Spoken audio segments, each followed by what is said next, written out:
Hi, everyone. I'm Carolina from After Third. We're a curated community of experts supporting new and expecting parents. And today, we're going to be talking about some really important topics with Christina from J2M Fitness. Today, we're going to talk about the idea of a super mom and about what it means to actually have the right idea around body image and around self-care. Hello, everyone. Again, my name is Christina Lumpkin. As Carolina said, I am the founder of J2M Fitness, but more importantly, I'm a wife and a mother, and I have a 2-year-old son and a 4-year-old daughter. So I'm a hands-on mom. I'm juggling our new normal like everyone else. And J2M for me is kind of like my other baby in that I started the mission during my first pregnancy. I didn't know it at the time, but back in 2016, during my first pregnancy, I just wanted to know more information about how I could stay active myself. And moms were asking me questions I didn't feel comfortable answering. So I got certified. I got a perinatal fitness instruction certification. And in the past now, I'm going on 5 years now. I've been, instructing here in the Metro Atlanta area. I'm here in Atlanta, Georgia, teaching pre and postnatal fitness classes. I also work with clients one-on-one. And I really just found a new passion for just educating moms and trying to empower them to stay active. And like Carolina mentioned, also tying in self-care and, the mindset coaching pieces to make sure that when it comes to wellness, fitness, health, like when it comes to motherhood, or even just parenthood in general, your perspective also matters too. So it's amazing because I was so focused on just the fitness when I first started, but I have really had to understand in order to show up and serve with J2M, it's really about making sure everyone has what they need as far as support and encouragement as well. So that is equally important to the actual exercise and what you're eating. They all tie in together. What are some myths around exercise and just general fitness during pregnancy that women should know? There are quite a few. I think just a couple things that stand out though. The first is there are a lot of outdated guidelines. So I think what happens when it comes to when women say things like, oh, I don't know how to stay active, or I heard blase, blase, they're referring to guidelines that are far more than 5-10 years removed from us. So for example, when I first was pregnant and started exercising, I was told that there is a heart rate limit. You should stay no more than 140 beats per minute. Now, FYI, you can just go outside and walk and hit that if it's not very intense, right? And so something like that, I went back and researched it, and recent studies tell us that there actually is no limit as far as your heart rate. It's just more about exercise intensity and how you feel. So basically, on a scale from 1 to 10, if you're wanting to get health benefits, you want to stay around a 6 to a 7 in terms of intensity wise. Someone like myself, I'm very active. So the recommendations are if you were very active before, you can continue to be very active now. So, I'm not a super intense athlete, but you have Olympians, their moms, they're still training, right? Well, they're working with what's normal for them. So for some moms, it's an 8 to 10, and that's normal. But again, it also depends on your fitness level and how you're feeling, right? So the heart rate myth, I hear that one all the time. That's outdated. Okay, 140 beats per minute is literally a power walk. Two other things that stand out. Number one, there's a lot of fear around what exercises can be done and can't be done. But I prefer to change the language to what you should or shouldn't do. So any standard height or fitness could be modified at all phases of your pregnancy. So obviously, we know there's prenatal yoga. Well, even though I was not, like for myself, I'm very active. I like boxing. I didn't stay in the boxing ring when I was actually pregnant, 9 months pregnant, but shadow boxing is still boxing, right? So I think that just a lot of misconstrued ideas about, oh, because I'm pregnant, I can't do this anymore. That's not true, It's not recommended. You shouldn't be jumping in your 3rd trimester because of your pelvic floor muscles and quite frankly, because it's uncomfortable, right? But you can jump in the water. That's what water aerobics is, right? So it's just the mindset that if you focus on activities you like, anything you really enjoy, it can pretty much be modified for pregnancy. So I just hate people say like, oh, when I'm pregnant, I can't do aerobics, or oh, I can't do. That's not true. I don't know if he told you that, but anything you really want to do, it can be adjusted so that you're safe. I'm smiling because I'm imagining someone trying to get on skis in the third trimester of pregnancy, which I know you mentioned that, and it's an obvious one, but there's probably someone out there who's tried it. Anything that puts you at risk for falling, anything where you're, unless you're someone who lives at a high altitude, you shouldn't be traveling to locations that are at a high altitude. And then contact sports would be a no-no. And hot yoga or sitting in a sauna. So extreme heat also is dangerous for mom and baby. Outside of that scope, there's not a whole lot of, absolute no-nos. Besides that, it just comes down to modifying, what feels good to your body. And like I said, kind of figuring out how to make it work for you. What else is part of having a healthy pregnancy? What does that really mean? I would say exercise is one component because you want to not only feel good, but also prepare yourself for the life you're carrying. And also when the baby arrives, if you exercise now, it helps with your postpartum recovery as well. So there's physical benefits, right? We also know that exercise benefits your baby, and there's other, health benefits to your baby as well. Labor prep and delivery with all kinds of benefits. But also I feel like it's important to understand, the way you feel when you're pregnant, that really matters. So it's not just, I gotta get ready for the baby and I gotta push the baby out. It's also, your body is changing. People don't talk about it, but it's common for moms to, have some anxiety. Their moods may be changing. These awesome hormones make us go like this, we're pregnant, right? So exercise also helps us to manage the way we feel. It also, I think, makes us feel more comfortable in our changing bodies. I can only speak from my own experience and just what my clients have shared. But when moms are working out and they see what they can do, that makes them excited. Like, I'm pregnant, but I'm moving and I'm feeling good. So, it's much deeper than just, I got to get ready for the baby. Eating well is really important. There's all these different. Again, there are different calculations about calories and all that. I forgot to say myth, eating for two is a myth. Sorry if I mentioned that one. That's a myth about eating for two when you're pregnant. That's a lie. It's usually about 300 to 500 extra calories between the second and third trimester. But with the eating, are you eating nutrient-dense foods, colorful foods, plenty of protein?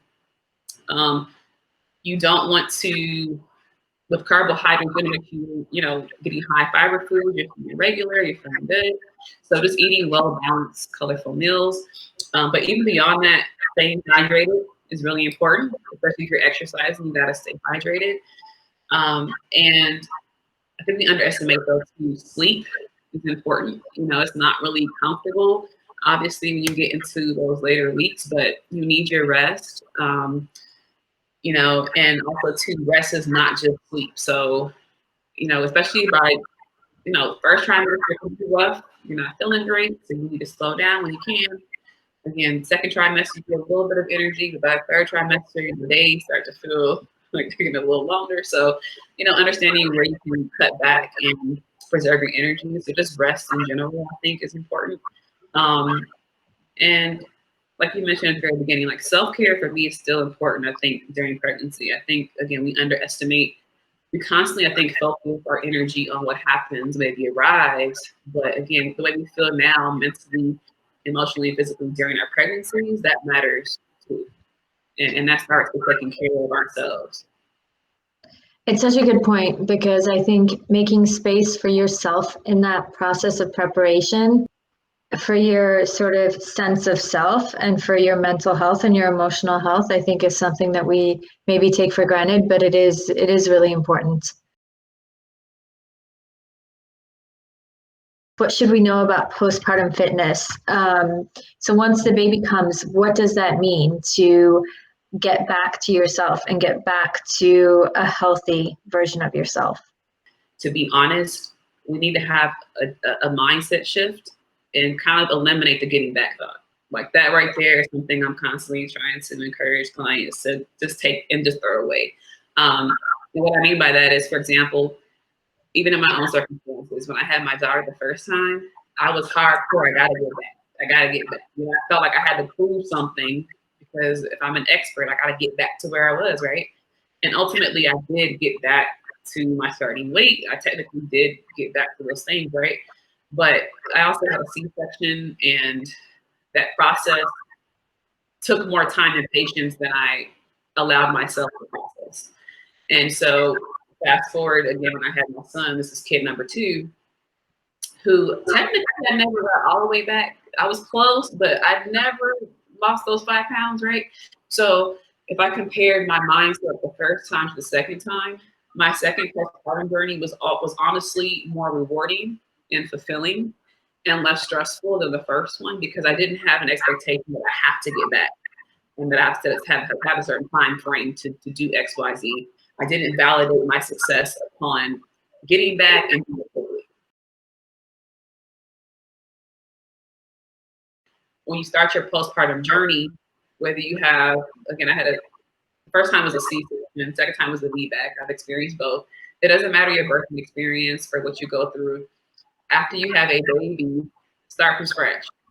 We're starting from square one. So of course, like I mentioned earlier, with pregnancy, depending on where you were fitness level wise, that's going to determine where you start with your fitness program.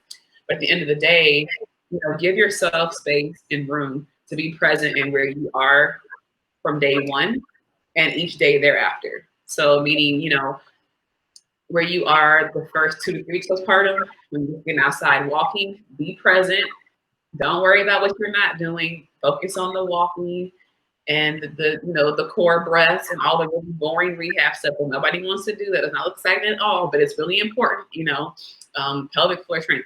Focus on that stuff. When you get a couple months in, now you're actually lifting weights and doing cardio and trying to keep yourself more. Just try to be present in every single phase. I think what makes moms frustrated is that all we see is the end result and the final destination, and we put pressure on ourselves of evaluating our successful tone to get back to where we started from, instead of actually being present in each phase.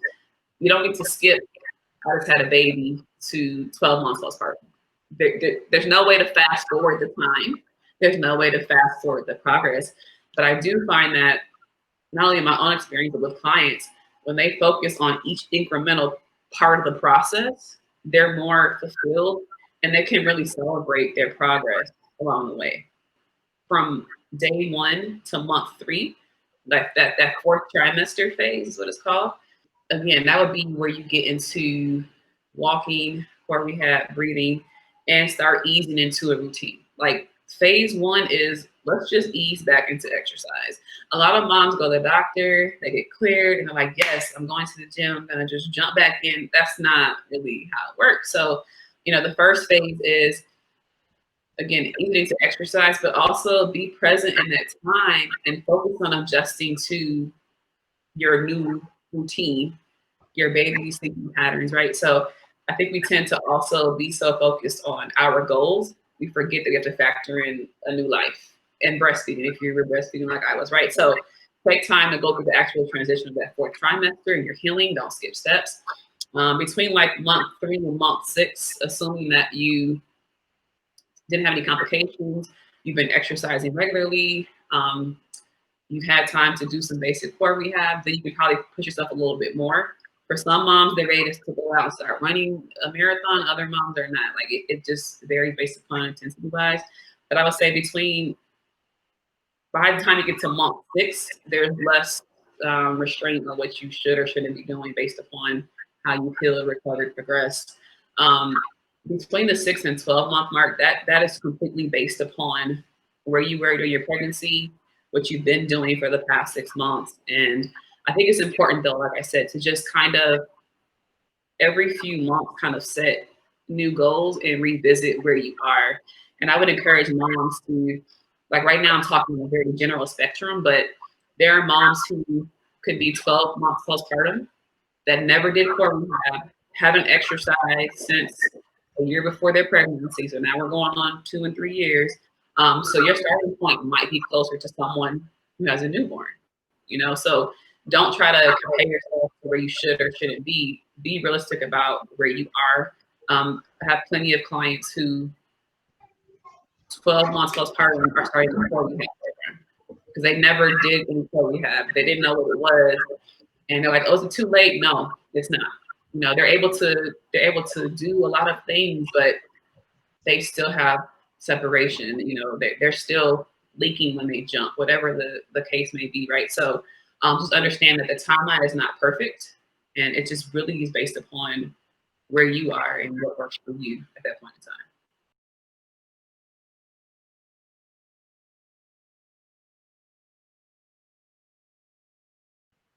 We see images of what's considered as healthy for women who have had children. And I don't think those images are helpful. A lot of the images that we see are not helpful. So, you know, how would you define healthy? How would you tell a woman to define healthy for herself? So I think the first thing is understanding that being fit and healthy, your internal health matters first. So it's not just how you look. It's can you get through the day, like you said, and not have back pain while you're picking up strollers and, you know, toys and everything else? Do you have energy to get through everyday life? You know, do you feel comfortable in the skin you're in? I think is the next thing.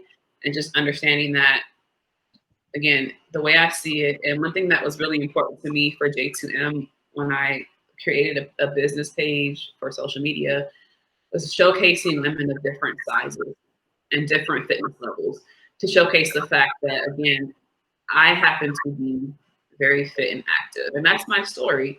But everyone doesn't have to do exactly what I do to be considered fit and healthy. That's not the reality, right? So what really resonated with me, and I was like, okay, this is what I want J2M to represent, is when I started getting comments from moms like, oh, I love the fact that you have a lot of body positivity, and I feel like different shapes and sizes are welcome.